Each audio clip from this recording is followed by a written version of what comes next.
옆 사람과 같이 인사하겠습니다. 믿음으로 도전합시다. 이렇게 인사하겠습니다. 믿음으로 도전합시다. 네, 믿음으로 도전합시다. 오늘은 경쟁이 세상에서 라고 하는 제목으로 말씀을 나누려고 하는데요. 오늘은 2025년 두 번째 주일이지 않습니까? 새해를 시작하면서 우리가 한 해에 대해서 여러 기대와 또 목표가 있고요. 또 그 목표를 어떻게 이룰까에 대해서 고민을 하는 시기이기도 합니다. 저도 오늘 설교를 준비하면서 하나님에게 2025년에는 하나님 이런 목표가 있습니다. 이런 것을 이루기 원합니다. 라고 하면서 제가 주님 앞에 기도를 했습니다. 이번 그 설교에서도 제가 요새 관심 있는 게 어떻게 하면 좀 더 많은 열매를 맺을 수 있을까? 또 우리 교회 차원에서도 열매를 맺고 또 제 삶에서도 어떻게 하면 제가 더 열매를 맺을 수 있을까? 이런 고민을 참 많이 합니다. 그래서 이번 설교를 시작할 때도 첫 주니까 우리 캠퍼스의 성도님들이 2025년에는 그 삶에서 정말 하나님 많은 열매를 맺기를 원한다는 마음으로 어떻게 하면 그것을 위해서 그것을 도울 수 있는 말씀을 전할까, 그 말씀을 달라고 제가 이렇게 기도를 했습니다. 그래서 세상에 여러 가지 그 어려움이 있고 또 세상에 그 장벽들이 있고 또 세상에 그 어둠의 들이 우리를 방해한다 하더라도 우리가 어떻게 하면 이기고 나갈까? 그래서 순간 우리가 여호수아의 얘기처럼 땅을 취하는 이런 얘기를 이렇게 말씀을 보면서 이런 말씀입니까? 저런 말씀입니까? 되게 많이 찾았습니다. 근데 기도하면서 말씀이 풀리질 않아가지고 계속 하나님 뭔가를 해야 됩니까? 뭘 해야 될까요? 어떤 주제를 원하십니까? 얘기하는데 저한테 어느 순간 딱 와닿는 말씀이 뭐냐면요. 승리만 얘기하는데 너는 하나님 나라는 모르니? 무슨 말이야? 제 마음에 울림 가운데. 저는 어떻게 하면 승리하고 어떻게 하면 더 많은 열매를 맺을 수 있습니까? 이렇게 계속 질문하고 있는데 그거에 대해서는 말씀하시지 않는 것 같고요. 자꾸 너는 하나님 나라는 기억하고 있니? 하나님의 의로움은 기억하고 있니? 이걸 저한테 자꾸 얘기하시는 것 같더라고요. 그래서 제가 그 얘기를 하면 그 기도를 하면서 저한테 이렇게 딱 와닿은 말씀이 있었습니다. 한번 보겠습니다. 마태복음 5장 6절 말씀입니다. 의에 줄이고 목마른 자는 복이 있나니 그들이 배부를 것이며. 이 말씀이 저한테 딱 오면서 제가 순간 다시 말씀을 보면서 이 팔복을 다시 보게 됐는데요. 이 말씀은 다 아시다시피 팔복이라고 부르는 산상순의 첫 번째 말씀이죠. 하나님만의 통치 원리를 얘기합니다. 이 팔복은 봐도요, 사실 이렇게 쉽지가 않아요. 8개가 다 이게 복인지 아닌지. 다 복이 있다고 얘기하는데 사실 우리한테는 느끼기에 전혀 복은 아니거든요. 또 그 내용도요, 그 의미를 직관적으로 이해하기도 쉽지가 않습니다. 그래서 다양한 해석들도 많고 사실 그 해석들이 다 이렇게 탁 와닿는 말씀도 많지는 않습니다. 지금 읽은 말씀은 이제 팔복 중에 네 번째의 원칙입니다. 지금 하나님 나라가 통치되는 원리에 대한 얘기를 하고 있는데 그 중에 네 번째 원리인데 의에 줄이고 목마른 자가 배부르다고 얘기합니다. 동의하십니까? 이 말씀에? 의에 줄이고 의롭게 살려고 하는 사람은 배부를 수 있을까요? 절대 그렇지 않죠. 그러니까 의로움과 배부름은 서로 맞지 않습니다. 우리 현실에서, 우리 경험상으로. 의로움은 뭐랑 어울립니까? 배고픔이죠. 청렴 이런 거랑 연결되지 배부르고 부자가 되고 이런 거 얘기합니까? 드라마 같은 거나 소설이나 이제 뉴스 같은 거 나오는 거 보십시오. 우리 주변 사람들 보십시오. 의로운 사람이 부자여가지고 좋은 차 타고 좋은 집에서 사는 사람을 봤습니다. 그런 거 없잖아요. 그쵸? 현실적으로 의로움은요, 뭐랑 어울리냐면요, 배고픈 마음이야. 근데 성경은 뭐라고 합니까? 의로운 자가 배부르게. 그쵸? 이게 하나님의 원리예요. 근데 세상은 그렇게 이루어지지 않다는 거죠. 만약에 이것이, 이 말씀대로 팔복의 원리가 우리가 살고 있는 이 세상에서 지금 이루어지고 있다면 우리는 불공정한 세상이라고 얘기하는 말을 듣지 않을 거예요. 그러니까 이게 이루어지지 않으니까, 즉 의로운 사람이 배부르지 않고 배고프니까 세상 사람은 다 뭐라고요? 불공정하다고 불평을 하게 된다는 거죠. 그러니까 세상은 지금 성경이 얘기하고 있는 것, 그리고 세상이 돌아가는 원리는 하나님이 얘기하고 있는 하나님 나라의 원리하고는 전혀 맞지 않다는 겁니다. 서로 다르게 운영된다는 거죠. 그렇다면 우리 믿는 자들은 뭘 해야 됩니까? 하나님의 나라와 하나님의 의를 구해야 되는 거 아닙니까? 그럼 내 삶 속에서 하나님의 나라가 이루어지는 것을 구해야 되는 거죠. 그렇죠? 또 내 삶 속에서 하나님의 의가 어떻게 하면 실현될 수 있을까 이것을 고민해야 되는 거죠. 사실 우리는 어떻습니까? 저도 마찬가지지만 목사가 돼가지고 새해에 기도하면서 기도 제목 찾는 게 하나님 이것도 해주고 저것도 해주고 이러고 있다는 거죠. 뭘 더 많이 얻을 수 있을까? 그 더 많이 얻기 위해서 우리는 무엇을 해야 될까? 이러고 고민하고 있다는 겁니다. 그러니 우리는요, 사실 세상 사람들은 별 차이 없이 살게 되는 것이죠. 하나님은 분명히 하나님의 나라와 하나님의 의를 구하라고 하는데 우리는 그거를 찾고 있지 않기 때문에 우리 삶에서 자꾸 하나님과 관계가 삐걱삐걱 될 것이고 또 그 방향성이 달라지는 것이죠. 오늘 읽은 말씀은 야곱이 라반과 헤어지는 장면입니다. 그러니까 야곱이 외삼촌 라반의 집에 가서 이제 더 이상 머물 수 없죠. 왜? 이 라반이 너무 악독해서. 그렇죠? 그래서 그 라반 없이 자신의 아내들과 자식들을 데리고 그리고 자기의 그 가축들을 데리고 라반 집을 이제 몰래 떠납니다. 근데 그때 이제 야곱의 그 아내인 라헬이 그 아버지의 신상 드라빔이죠. 그러니까 조그만 요 신상입니다. 우상 신을 얘기하는데요. 그 드라빔을 훔쳐서 떠나게 됩니다. 근데 사흘 후에 이제 라반이 그 야곱이 떠난 걸 알게 됐습니다. 그래가지고 열심히 쫓아가서 합니다. 그리고 야 야곱아 너 그렇게 나 몰래 떠날 수 있냐? 야 내 자식들과 내 손주들하고 인사할 시간도 주지 않고 네가 훌쩍 도망가면 되겠니? 너 그것뿐만 아니라 내 신상을 네가 훔쳐갔어. 너 그러면 되지 않지 않니? 이러면서 야곱을 되게 꼬셨습니다. 그랬더니 야곱이 찾아봐라 내가 당신한테 잘못한 게 뭐가 있느냐? 그리고 당신 신상 찾아봐라. 없다. 나는 그런 거 가져가지 않았다. 근데 라반은 열심히 찾지만 라헬이 그를 자기 치마 속에 품고 있기 때문에 그래서 못 참고 갑니다. 그랬더니 이제 야곱이 다시 라반에게 반격을 하는 것이죠. 20년 동안 내가 당신을 위해서 성실하게 일했다. 근데 당신한테 품삯을 제대로 받아본 적이 없다. 당신하고 나하고 계약 맺었는데 10번이나 당신이 그 품삯 주는 것을 계약을 변경하지 않았느냐. 당신 나를 착취만 했다. 하나님께서 나한테 은혜 주시지 않았으면 아마 내가 지금 갈 때도 당신은 나한테 아무것도 허락하지 않을 거고 난 빈털터리로 내 고향으로 들어갈 거다. 이러면서 라반을 엄청나게 책망하고 다툰다는 거죠. 그게 오늘 내용입니다. 오늘 읽은 말씀은 사실 우리가 살고 있는 세상과 동일한 모습을 보여주겠습니다.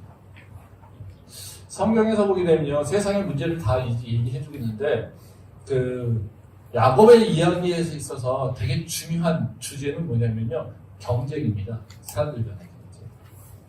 그러니까, 야곱은 태어나면서부터 누구랑 경쟁합니까? 형 에서하고 경쟁하죠. 장자권을 갖기 위해서 서로 싸우며 경쟁합니다. 그리고 또, 그 장자권을 거짓말로 속여서 그걸 뺏었습니다. 그랬더니 쫓겨났죠? 그래서 라반 집에 옵니다. 그 라반 집에서도 경쟁의 연속입니다. 라반은 계속해서 야곱의 노동을 착취하죠. 그렇죠? 그 딸 준다고 해놓고 속여가지고 또 두 딸을 다 주기도 하고요. 계속해서 말한 대로 10번이나 계약 조건을 변경하면서 야곱의 노동을 착취하는 것이죠. 신앙적으로 보게 되면요, 이 야곱에게 있어서 라반의 집은 광야와 같은 곳입니다. 그러니까 야곱이 갖고 있는 태생적인 문제, 인간의 본성적 문제죠. 그 문제를 경험하게 하고 그리고 그걸 통해서 배우게 하고 그걸 통해서 자기를 돌아보면서 그 문제를 해결하려고 하는 하나님께서 어쨌든 그 야곱을 성숙화시키는 과정, 그것이 바로 이 라반의 집입니다. 라반에서의 삶입니다. 그래서 우리가 신앙생활을 갖게 되면요, 반드시 광야의 삶을 거치게 돼 있어요. 내가 복음 딱 들으면 할렐루야 아멘 하고 끝나는 것이 아니라요, 내 삶의 죄성 모습이 다 드러납니다. 그러면 그것을 통해서 그것을 내가 깨닫지 못하게 되면 그 깨닫게 하는 그런 일들이 일어난다는 거죠. 그래서 내가 성숙화되는 과정을 거치게 된다는 거예요. 근데 많은 사람들이 이 성숙화되는 과정이 되게 고통스럽죠. 오늘도 보면 20년 동안 야곱의 라반의 산 삶을 보면 행복했겠습니까? 행복하지 않다는 거죠. 그러니까 지금 오늘도 도망 나오면서 뭐라고 하면요, 내가 더 이상은 못 참겠다 이거예요. 그러면 20년 동안 계속해서 이 야곱이 라반의 집에서 경험한 건 뭡니까? 속임수로 내 것을 빼앗기는 거.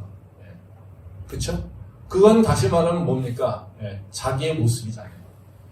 자기가 에서에게 했던 행동이고요. 그게 우리의 인간적인 모습이라는 거죠. 그래서 하나님께서는 우리한테 광야를 통과시키는데요, 그 광야를 통과할 때마다 사실 기준들이, 주제가 있습니다. 근데 여기 그 야곱에서의 삶의 모습은요, 바로 경쟁에서 이기기 위해서 속이고, 그리고 다른 사람의 것을 빼앗는 그 인간의 습성들에 대해서 얘기를 해주고 있다는 거죠. 그래서 라반의 집에서 지금 야곱이 경험하고 있는 건요, 철저하게 경쟁이에요. 말씀 한번 보도록 하겠습니다. 창세기 30장 8절 말씀입니다. 라헬이 이르되 내가 언니와 크게 경쟁하여 이겼다 하고 그의 이름을 납달리라 하였더라. 이 창세기 29장 30장 내용을 보면요, 다 서로 싸우는 얘기밖에 없습니다. 다투고 하는 얘기. 지금 여기서도 보면 라헬하고 그 레아가 서로 애를 낳잖아요. 애 낳는 경쟁을 한단 말이죠. 그래서 이름을 계속해서 부르고 있어요. 여기 보면 납달리, 거기서 뭐라고 합니까? 경쟁하여 이겼다, 내가 언니를. 그러니까 지금 이 라반의 집은 다 뭐냐면요, 경쟁이에요, 경쟁. 서로 경쟁해서 내가 원하는 거 제보다 더 많이 나가고 더 인정받고 더 싸우려고 하는 거, 더 많이 가지려고 하는 그 모습이 바로 이 라반의 지금 모습이라는 거죠. 이게 사실 우리가 살고 있는 세상이죠. 우리가 살고 있는 세상도 이거와 마찬가지입니다. 서로 경쟁하면서 자기 몫을, 그리고 그 자기 것보다 더 많이 가져가려고 하는 그것을 위해서 산다는 거죠. 뭐 직장에서는 어떻습니까? 라반과 야곱과 같은 고용주와 피고용인의 관계 속에서 서로 자기 것을 가지려고 서로 경쟁하지 않습니까? 노사 분쟁이 우리는 쉽게 보지 않습니까? 또 가족과 친구들 관계에서도 야곱과 에서의 그 관계, 그리고 라헬과 레아의 관계, 이 관계로 계속해서 서로 다른 거, 돈뿐만이 아니라 뭐예요? 인정받는 것 때문에 서로 경쟁하고, 또 칭찬받는 거, 또 다른 자기가 원하는 것대로 이루어지는 것들, 성취를 하기 위해서, 내가 속한 공동체에서 자기가 원하는 것을 이루려고 하는 성취감을 얻으려고, 뭐 이런 것 때문에 경쟁하는 모습들, 이것이 다 보이지 않습니까? 다 레아와 라헬의 모습들, 이 모습 속에서, 또 그리고 야곱과 바로 그 에서의 모습에서 경쟁하면서 가는 모습을 보인다는 거죠. 우리는 경쟁이 되게 익숙하죠. 저는 경제학을 전공했기 때문에요, 경쟁을 찬양하는 사람 중에 한 사람입니다. 제가 자문하거나 뭔가 이렇게 솔루션을 낼 때는 다 경쟁 촉진했습니다. 이게 성경에서는 경쟁에 대해서 이렇게 긍정적으로 보지는 않는 것 같은데요. 저는 맨날 배운 게 그거여가지고요. 어떻게 하면 경쟁을 촉진해서 이걸 더 사람들이 노력하게 하고, 어떻게 하면 사람들이 더 열심히 하게끔 하는가, 이거 맨날 연구하는 게 제 모습이라는 거죠. 그러니까 세상의 통치 원리는 바로 경쟁입니다. 그러니까 우리는요, 우리가 경험하는 삶은 어떤 거냐면요, 세상은 경쟁의 원리가 통해진다. 그걸 통해서 살아가는 환경이에요. 근데 우리는 뭐를 믿음으로 갖고 있습니까? 경쟁이 아닌 하나님 나라, 하나님의 의에 대해서 얘기하고 있어요. 즉, 경쟁이 통치하는 세상에서 우리는 하나님의 의를 세워야 되는 것이 우리 믿는 자가 해야 될 일이라는 거죠. 가능할까요? 가능할까요? 가능하지 않을까요? 오늘 말씀 보면서 저도 되게 고민 많이 했는데요. 오늘 말씀을 보면 제가 뭐 하나님 말씀이라고 자신은 못하고요. 제가 이 말씀을 보면서요. 저 나름대로 무지하게 고민해가지고 그냥 그 교훈이라고 끄집어냈습니다. 그래서 한번 같이 생각해 보시고 이 문제는 단순한 건 아닌 것 같아요. 그래서 이 부분을 계속해서 한번 야곱의 스토리를 창세기 한번 쭉 읽어보십시오. 그래서 다른 관점, 대부분 이제 성경을 보다 보면 우리는 많은 경우에 윤리적 관점을 많이 보거든요. 뭐 죄짓고 어떤 행동, 사기친 거, 거짓말하는 거 이런 거에 있을 때 문제를 보는데요. 성경은 그렇게 간단하지는 않습니다. 윤리적, 도덕적으로 얘기하지 않아요. 성경은. 그러니까 좀 큰 눈으로 좀 봐야지 됩니다. 그러니까 경쟁의 관점으로 이제 야곱을 보면 또 다른 모습들이 보이게 되는데요. 바로 오늘은 그 모습을 좀 한번 보려고 합니다. 그래서 경쟁이 원리가 지배하고 있는 세상에서 우리가 어떻게 하나님의 나라를 이룰 수 있을까? 우리가 어떻게 하나님의 백성으로 살아갈 수 있을까? 그 부분에 대해서 좀 생각을 해보고요. 이것은 계속해서 고민해야 될 문제이기 때문에 오늘 말씀 속에서 지금 야곱과 라반의 그 관계 속에서 한번 우리가 배울 수 있는 교훈을 한번 찾아보도록 하겠습니다. 먼저 우리가 하나님의 나라를 세우기 위해서 해야 될 일이 뭐냐면요. 분명히 목적성이 좀 있어야 돼요. 그러니까 나라라고 하는 건 결과가 있는 거잖아요. 그렇죠? 그 결과를 보여줘야 된다는 거죠. 근데 하나님의 나라가 이루어진다는 것을 우리가 어떻게 할 수 있냐면요. 그 결과물이 공정하게 분배돼야 된다는 거예요. 그게 하나님의 나라가 이루어져야 된다는 거죠. 근데 이 공정한 분배가 왜 중요하냐면 공정한 분배를 이루기 위해서는 어떤 일이 필요하냐면요. 서로 상대를 존중하고요. 그리고 자기의 책임을 분명하게 인식할 때만 가능하다는 거예요. 그러니까 내가 상대를 존중하지 않으면 절대 공정한 배분은 일어나지 않아요. 또 내 책임을 제대로 파악하고 있지 않으면요. 절대요. 다른 사람에게 뭔가를 허용할 수가 없어요. 그러니까 우리가 내가 살고 있는 곳에서 하나님의 나라가 이루어지고 있는가를 보려면요. 바로 그것이 공정한 배분이 어떤 것인가라고 하는 그 개념 속에서 우리 세상을 봐야 된다는 거죠.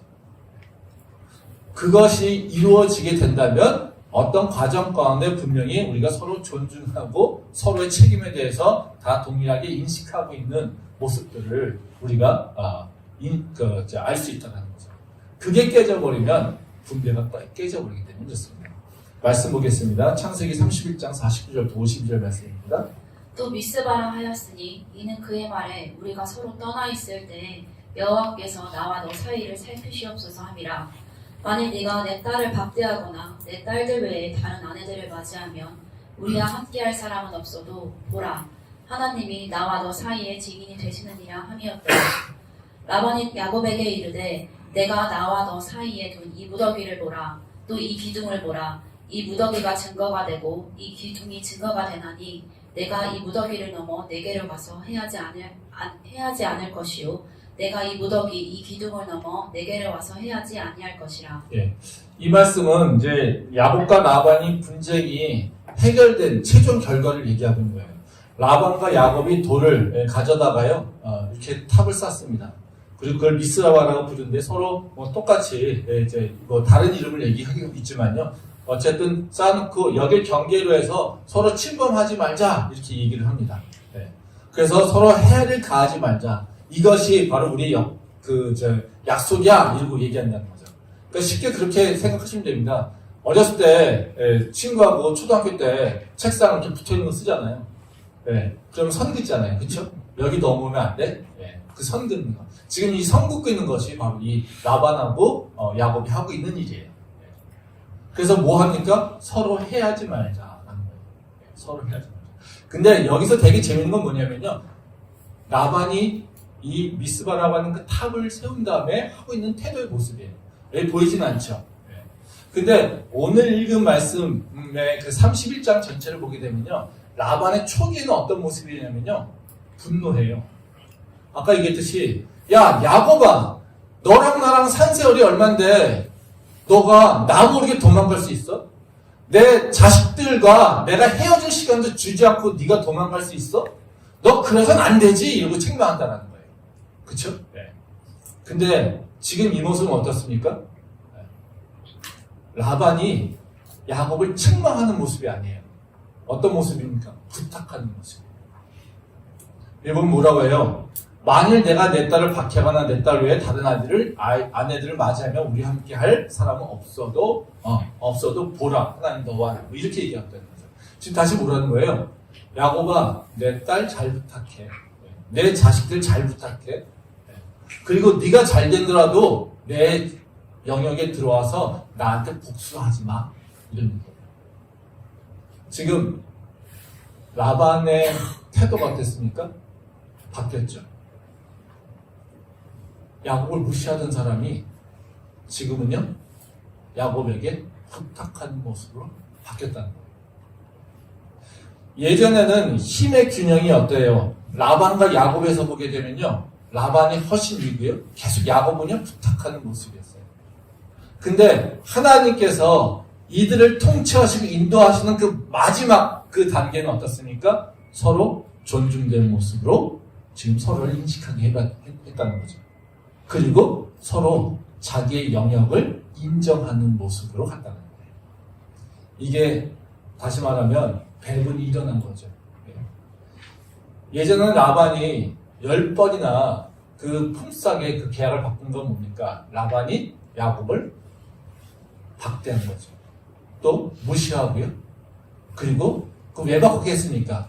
야곱한테 더 후대를 하기 위해서요? 아니겠죠. 더 적게 주려고 했겠죠. 즉 야곱을 착취하려고 했었던 거예요. 근데 하나님께서 이 둘을 인도하시고 통치하시면서 일어난 일은 뭐냐면요, 바로 그 학대하고 착취하고 있는 일들이 없어졌다는 거예요. 그게 하나님께서 이루려고 한 세상이라는 겁니다. 말씀 한 번 더 보겠습니다. 이사야 11장 7절부터 9절 말씀입니다. 암소와 곰이 함께 먹으며 그것들의 새끼가 함께 엎드리며 사자가 소처럼 풀을 먹을 것이며 젖먹는 아이가 독사의 구멍에서 장난하며 젖된 어린아이가 독사의 굴에 손을 넣을 것이라. 내 거룩한 산 모든 곳에서 해됨도 없고 상함도 없을 것이니 이는 물이 바다를 덮음같이 여호와를 아는 지식이 세상에 충만할 것임이니라. 이 말씀은 하나님이 통치하는 세상이 어떤 모습인지 보여주고 있어요. 그 구절을 보면 그런 얘기 하잖아요. 여호와를 아는 지식이 세상이 충만하다. 네. 근데 그럴 때 앞에 6, 7, 8절에 보게 되면 어떤 모습이 보여진지 어떤 모습인지 보여준다는 거죠. 여기 보면 암소와 곰이 함께 먹으며 그 새끼가 함께 엎드려. 그리고 또 사자가 소처럼 풀을 먹고요. 젖 먹는 아기가 독사의 구멍 속에서 장난을 친다는 거죠. 이건 무슨 얘기예요? 서로 공존하는 세상이고요. 서로 해를 끼치지 않는 세상이고요. 또 서로 존중하고 있는 세상을 얘기하고 있다는 거죠. 지금 라반이 야곱의 품삯을 제대로 주지 않았던 세상과는 전혀 다른 모습이라는 거죠. 오히려 어때요? 그 모습 속에서 하나님께서 마지막에 해줬던 것처럼 라반과 야곱이 서로 존중해줘서 함께 공존하는 것을 결론을 맺은 것과 똑같은 모습이 바로 이사야서의 말씀과 똑같다는 거예요. 그러니까 우리가 하나님 나라를 내가 사는 곳에서 내 삶의 현장에서 이루고 싶으면요, 먼저 뭘 배워야 되냐면요, 상대방과 공존하는 것을 배워야 돼요. 함께 할 수 있는 법을 배워야 된다는 거죠. 나만 생각하면 어때요? 함께 할 수가 없어요. 우리는 되게 도덕적으로 뛰어나고 이러면 되게 내가 하나님의 의를 나타낸다고 생각하죠? 절대 그렇지 않습니다. 그거는 교만밖에 나오지 않아요. 하나님의 의라고 하는 건 어디서 이루어지냐면요, 내가 다른 사람과 함께 할 수 있어야 돼요. 내 가족과 함께 할 수 있어야 되는 거고요. 내 동료들과 함께 할 수 있어야 되는 거고요. 내 친구들과 함께 할 수 있어야 되는 거고요. 내가 모르는 낯선 이웃과 나그네하고도 함께 할 수 있어야 되는 거예요. 그 공존할 수 없으면서 내가 하나님의 의를 세운다? 하나님 나라를 세워간다? 그건 불가능하다는 얘기예요. 그래서 내 삶의 현장에서 내가 다른 사람과 어떻게 하면 함께 할 수 있을까? 이거에 대한 고민을 해야 됩니다. 우리가 살고 있는 세상은 보이지 않게 다 계급이 있고요. 다 위상이 있고요. 또 상대에 대해서 뭔가 경쟁하면서 견제하는 모습이 있지 않습니까? 없을 수 없지요. 그것이 세상이라면 그 안에서도요, 우리는 어떻게 공존할 수 있을까? 함께 할 수 있을까? 함께 뭔가를 나눌 수 있을까? 이거를 고민해야 된다는 거죠. 그게 우리가 만들어야 될 하나님의 나라. 우리가 이루어야 될 하나님의 나라라는 거죠. 그것이 작든 크든지 간에. 그래서 우리가 2025년도에는 바로 이런 것을 좀 목표로 삼았으면 좋겠어요. 내 가족들 사이에서 나야 누구와 함께 하고 싶어. 내가 살고 있는 공동체, 즉 내가 교회 공동체에서 내 공동체 모든 사람들과 함께 뭔가 나누면서 공존하고 싶어. 내 직장에서 내가 모든 사람들과 공존할 수 있는 방법이 뭐가 있을까? 내가 함께 할 수 있는 그 영역이 어떻게 하면 확장할 수 있을까? 이것에 대해서 한번 고민했으면 좋겠습니다. 그때 하나님께서 우리한테 새 역사를 이루지 않겠습니까? 그런 은혜를 저희가 체험할 수 있기를 소망합니다. 그러면 우리가 이제 실질적인 모습에서요, 경쟁이 지배하는 세상에서 다른 사람들과 어떻게 공존할 수 있을까? 공존하는 세상을 만들 수 있을까? 여러 가지 있겠지만요, 오늘 야곱과 라반의 상황을 통해서 두 가지 정도 교훈을 좀 생각을 좀 해보도록 하겠습니다. 첫 번째는 뭐냐면요, 우리가 누군가하고 그러니까 세상에서 하나님의 나라에 그 나라를 세우기를 원한다면요, 우리가 그릇을 준비해야 돼요. 무슨 그릇이냐면요, 하나님의 축복과 하나님이 역사하시는 그 열매를 받을 그릇을 준비해야 돼요. 왜냐면요, 우리는 내 수고하고 내 노력한 것의 열매를 내 옆 사람한테 의해서 받는 게 아니라요, 하나님한테 받기 때문에 있습니다. 다시 말하면요, 우리가 세상에 살지만요, 우리는요, 세상 사람들에게 반받고 사는 게 아니에요. 하나님에게 받고 살아요. 그래서 그들과 밥그릇 싸움을 하는 것이 아니라요, 우리는요, 하나님의 축복을 받을 그릇을 준비해야 돼요. 이게 우리가 해야 될 일이죠. 말씀 보겠습니다. 창세기 14장 20절 24절 말씀입니다. 라반이 이르되 내가 무엇으로 내게 주랴? 야곱이 이르되 외삼촌께서 내게 아무것도 주시지 않아도 나를 위하여 이 일을 행하시며 내가 다시 외삼촌의 양떼를 먹이고 지키리이다.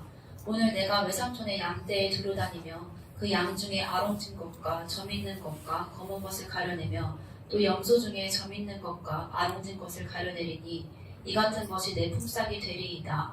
후일에 외삼촌께서 오셔서 내 품삯을 조사하실 때에 나의 의가 내 대답이 되리이다.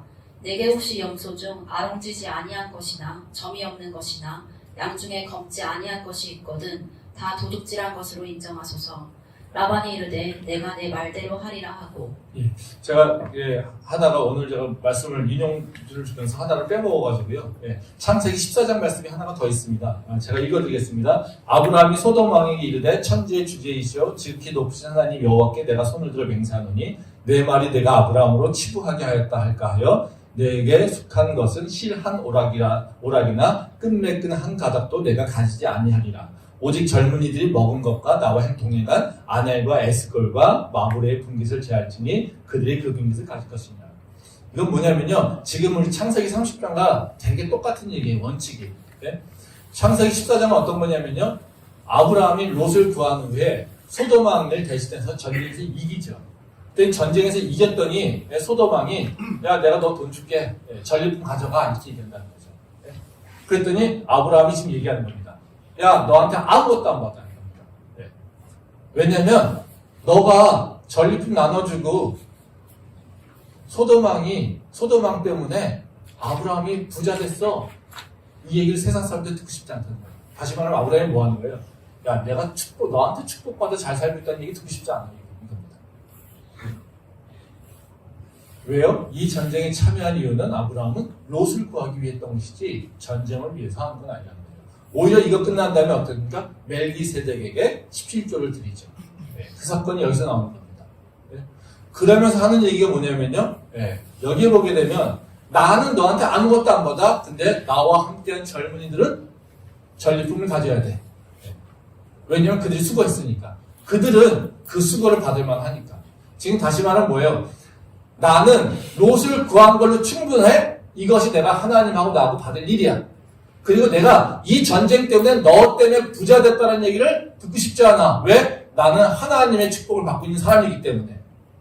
내가 부자가 됐다라면 하나님이 나를 축복하셨기 때문에 내가 부자가 됐다는 얘기를 내가 들어야지 내가 할 도리지, 너한테 돈 조금 받아가지고 부자 됐어 이 얘기를 나는 듣고 싶지 않아. 이렇게 얘기한다는 거예요. 지금 뭐 얘기하고 있는 거예요?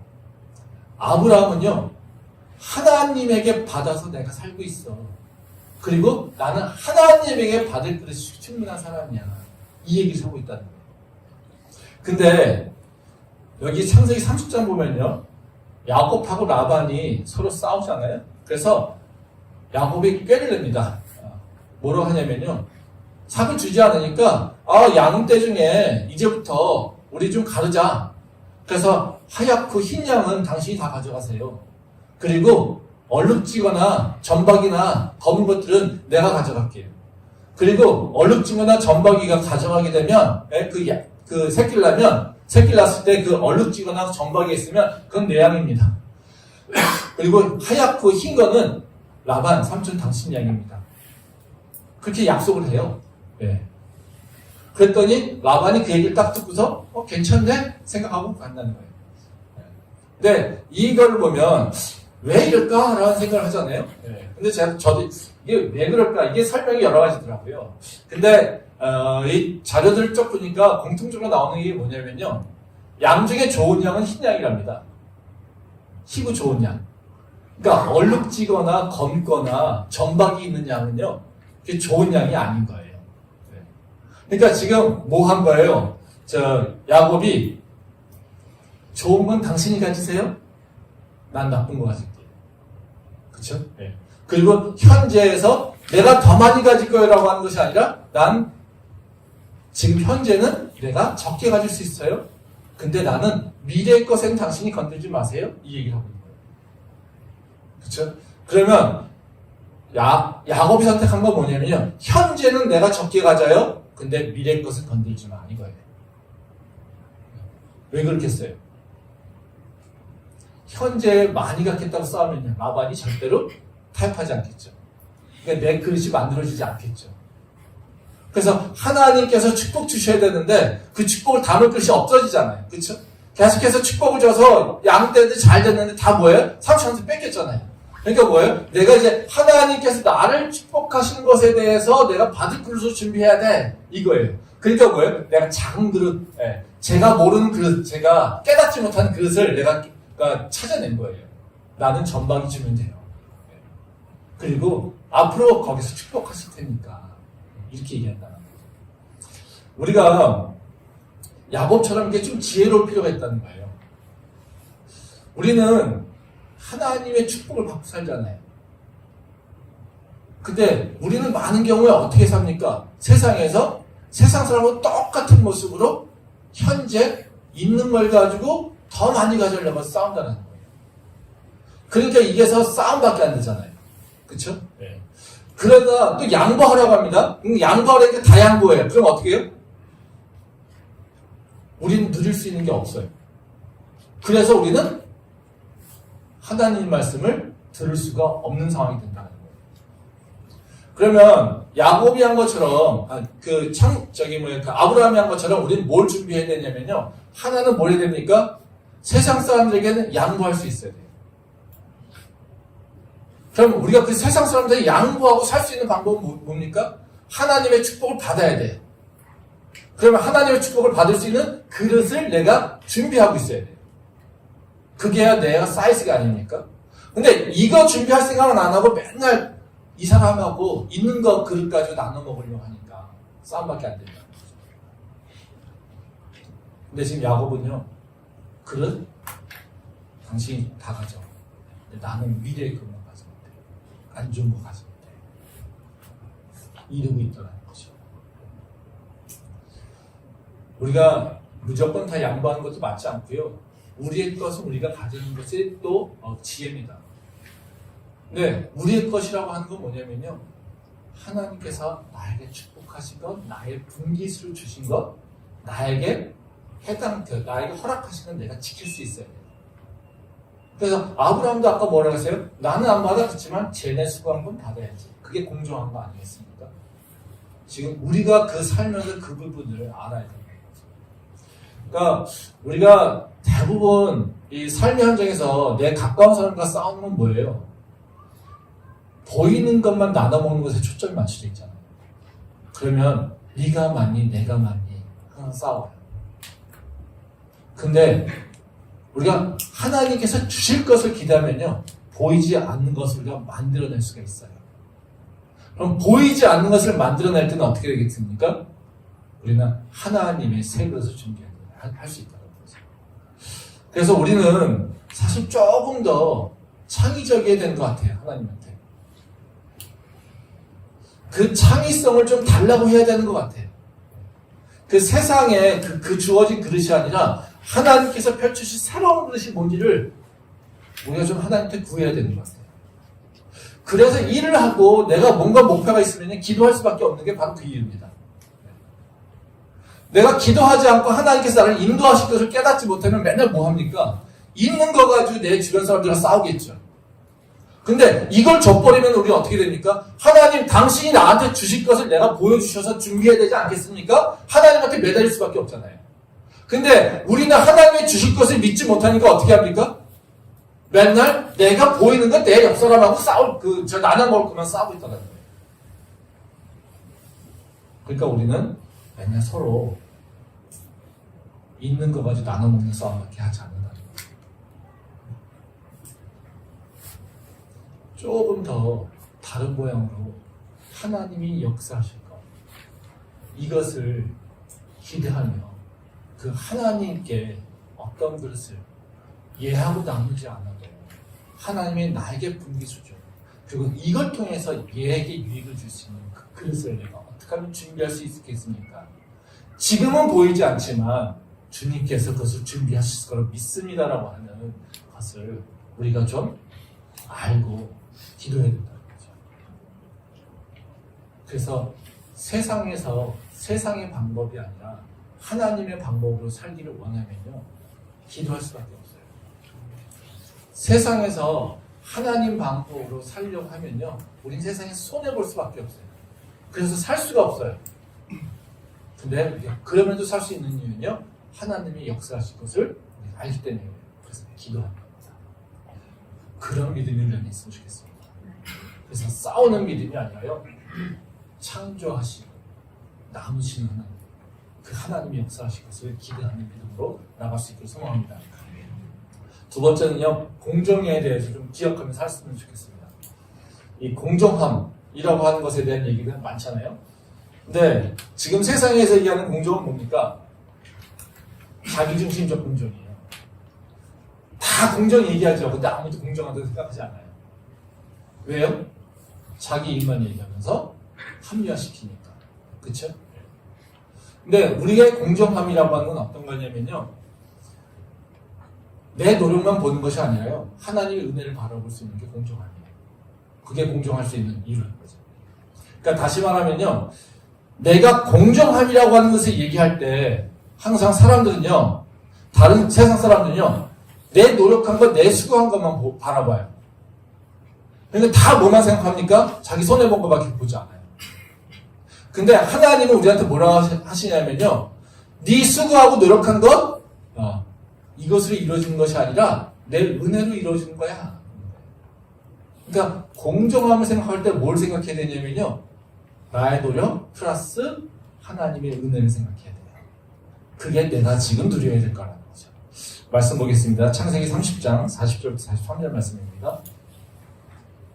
야곱이 새끼 양을 구분하고 그 얼룩무늬와 검은빛 있는 것을 라반의 양과 서로 마주보게 하며 자기 양을 따로 두어 라반의 양과 섞이지 않게 하며, 튼튼한 양이 새끼 뵐 때에는 야곱이 개천에다가 양떼의 눈앞에 그 가지를 두어 양이 그 가지 곁에서 새끼를 베게 하고, 약한 양이며 그 가지를 두지 아니하니 그렇게 함으로 약한 것은 라반의 것이 되고 튼튼한 것은 야곱의 것이 된지라.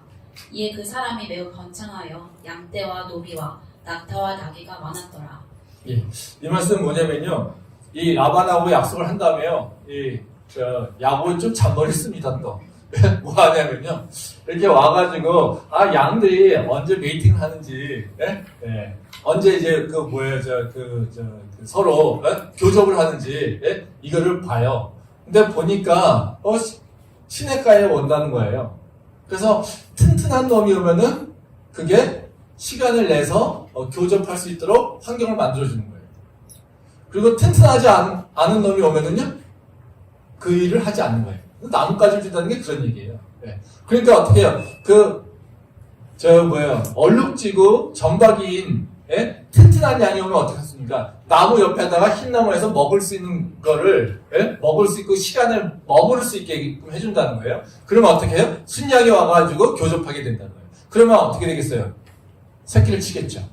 그렇죠? 이런 머리를 쓰고 있다는 거예요. 그게 바로 창세기 30장에 나옵니다. 근데 재밌는 건요. 31장 다시 한 번만 보겠습니다. 31장 21절과 12절 말씀입니다. 꿈에 하나님의 사자가 내게 말씀하시기를 야곱아 하기로 내가 대답하기를 여기 있나이다 하매 이르시되 네 눈을 들어보라.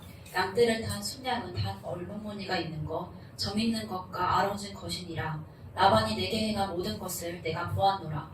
여기 보면 12절 말씀에 보면 그런 얘기 하거든요. 내 눈을 들어보라. 양떼를 탄 순양은, 탔다는 얘기는 교접하고 있는 걸 얘기하고 있는 걸 얘기합니다. 그러니까 다 얼룩무늬 있는 것, 점 있는 것, 아롱진 것이다. 그래서 그러면서 마지막에 뭐라고 하세요? 라반이 내게 행한 모든 것을 내가 보았노라. 그러니까 이 30장에 보면요. 야곱이 노력하고 조금 창의적으로 한 걸 보여요.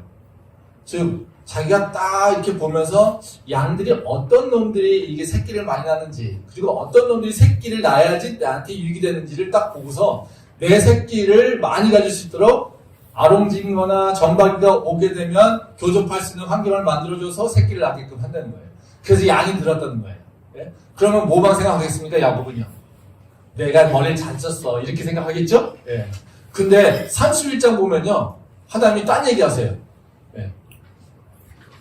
봐라. 저기 봐. 아롱진 거, 점박인 거 다 서로 교접하고 있지. 누가 했니? 내가 했어.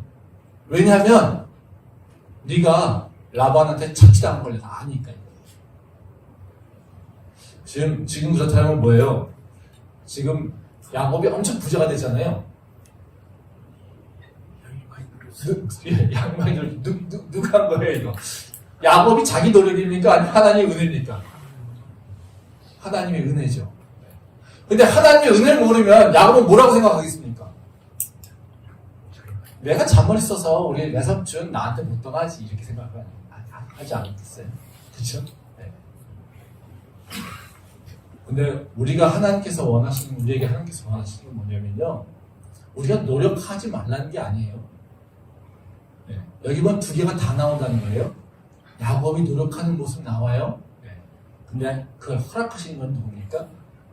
하나님이에요. 그러면 내가 마땅히 가져야 될 나의 분깃은 얼마일까요? 하나님이 없으면요, 거기는 다 내 거지. 그쵸? 근데 내가 지금 하나님의 은혜로 됐더라면요, 내가 누리는 것 중에